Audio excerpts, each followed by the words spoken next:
नमस्कार दर्शक बंधु आपणकु आमर दैनिक कुंभ राशिर राशिफल कार्यक्रम को स्वागत।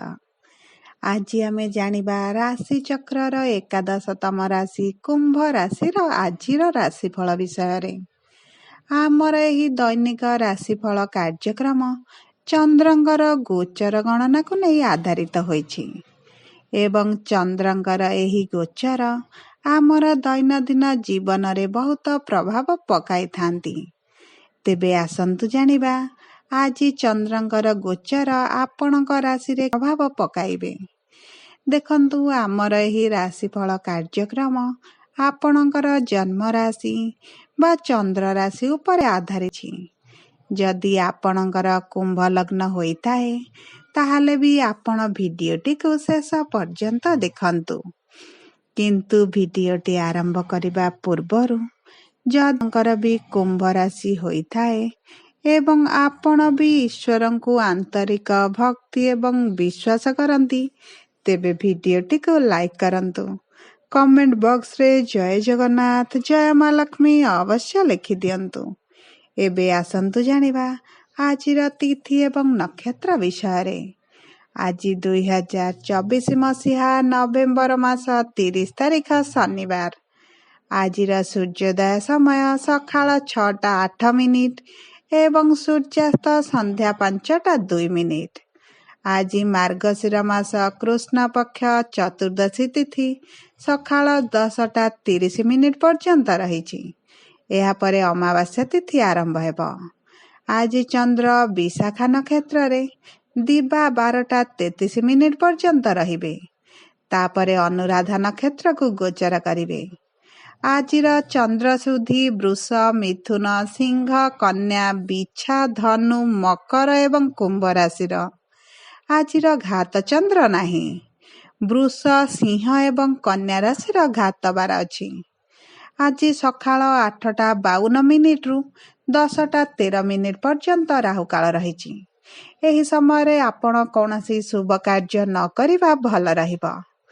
आजिर शुभ समय सकाळ 7:35 रु 8:51, दिबा 11:57 रु 12:57, दिबा 2:18 रु 2:51, दिबा 3:35 रु 3:40 एवं रात्र 2:39 रु 3:31 पर्यंत रहिछि।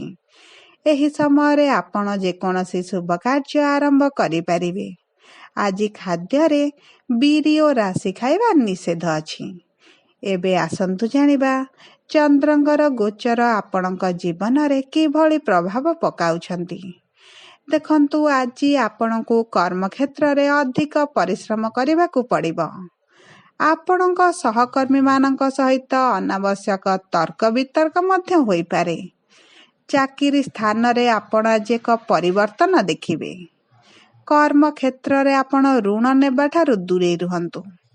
व्यवसाय करिबा पई आपणको घर ठारू दूर को जीवाक मध्य पड़ी पारे। सरकारी चाकरी रे निज काम सहित अन्यर काम मध्य करिबा पई आपणको दिया जाय पारे एवं सेथि पई आपण आज टिके असुविधार मध्य पड़ी पारंती। गवेषणा कार्य रे थिबा लोक माने उल्लेखनीय सफलता पाइबे। आज आपणकर अटकी थिबा टंकाटी फेरी पाइबे। व्यवसाय रे अत्यधिक रिस्क नबा ठारू आज दूरे रुहंतु, नचेत विपुल आर्थिक क्षति होई पारे। किछि मूल्यवान जिनिस आज चोरी हेबार संभावना अछि, सेति प्रति टिके ध्यान दियंतु। आपणको शेयर मार्केट किंबा लॉटरी रु अधिक लाभ मिलिबार संभावना अछि। परिवार रे आपणकर किछि एभଳି घटना घटी पारे जेउथि पई आपणक सेविंग टंका मध्य खर्च होई पारे। भाई और भौणी का सहयोग रे आपणक समस्या गुड़िक किछि मात्रा रे दूर होई पारे। प्रेम संपर्क रे आपण आपणक साथींक ठारू समर्थन पाइबे। कार्य क्षेत्र रे सहकर्मी माने आपणकू तळकू टाणिबा पई षडयंत्र करि पारंती। आपण सेथि प्रति आज टिके सतर्क रुहंतु। आज आपणक पादरे किछि आघात लागि पारे। ମଦ୍ୟପାନ କରିବା ଏବଂ ଉଚ୍ଚ ବେଗରେ ଗାଡ଼ି ଚଳାଇବାଟା ଆଜି ଆପଣଙ୍କ ପାଇଁ ସାଂଘାତିକ ହୋଇପାରେ। ଭ୍ରମଣ ସମୟରେ ଅଜ୍ଞାତ ବ୍ୟକ୍ତିଙ୍କ ଠାରୁ କୌଣସି ଖାଦ୍ୟ କିମ୍ବା ପାନୀୟ ଆଜି ଗ୍ରହଣ କରନ୍ତୁ ନାହିଁ, ନଚେତ୍ ଆପଣଙ୍କ ସହିତ ଧୋକା ହୋଇପାରେ। ପେଟ ଯନ୍ତ୍ରଣା, ବାନ୍ତି ଇତ୍ୟାଦି ସମସ୍ୟା ହେବାର ସମ୍ଭାବନା ଅଛି। ଆଜି 56% ଭାଗ୍ୟ ଆପଣଙ୍କ ସାଥିରେ। ଶୁଭ ଅଙ୍କ 7, ଶୁଭ ରଙ୍ଗ ବାଇଗଣୀ। ଆଜି ହନୁମାନ ଚାଳିଶା ପାଠ କରନ୍ତୁ, ଆପଣଙ୍କୁ ଶୁଭାଶୁଭ ଫଳ ପ୍ରାପ୍ତି ହେବ। ଯଦି ଆପଣଙ୍କୁ ଆମ ଭିଡ଼ିଓଟି ପସନ୍ଦ ଆସିଲା, ଭିଡ଼ିଓଟିକୁ ଲାଇକ୍ କରନ୍ତୁ।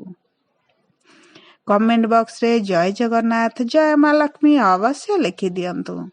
ଯଦି ପ୍ରଥମ ଥର ଆମ ଚ୍ୟାନେଲକୁ ଆସିଛନ୍ତି, ଚ୍ୟାନେଲଟିକୁ ସବସ୍କ୍ରାଇବ୍ କରନ୍ତୁ। ପାଖରେ ଥିବା ବେଲ୍ ଆଇକନ୍କୁ ପ୍ରେସ୍ କରନ୍ତୁ। ଧନ୍ୟବାଦ।